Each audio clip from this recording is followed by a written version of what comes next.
RTGS department లో state మొత్తం మీద 118 ల్యాబొరేటరీలు ఉన్నాయి సార్. దీంట్లో 526 మంది పనిచేస్తున్నారు.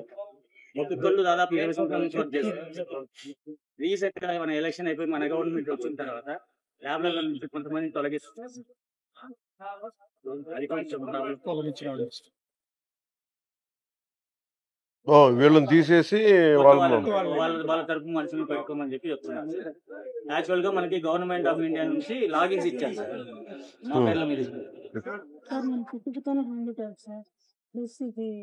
ఈఎంఐ జాబ్ కూడా తొలగించారు. ఉంది సార్ నాకు తీసేచ్చే ఇబ్బంది పెట్టి సార్ జాబ్ తీసేస్తే ఏ పని చేయలేము. నాకు ఏజ్ 45 సంవత్సరాలు సార్.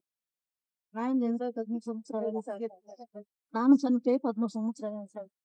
ఎవరు లేరు సార్. నేను చేసుకుంటే తినాలా లేకపోతే లేదు. ఇబ్బంది పట్టా సార్. మీరు పని చేస్తారు మన ల్యాబొరేటరీలో హెల్పర్ గా పనిచేస్తుంది సార్ కమలాపురంలో. ఈఎంఐ కూడా తీసేసారు. ఒకసారి నేను చెప్తాను, అది ఆర్డీ వెళ్తే మాట. సో నేను ఫాలోఅప్ చేస్తాను, మీరు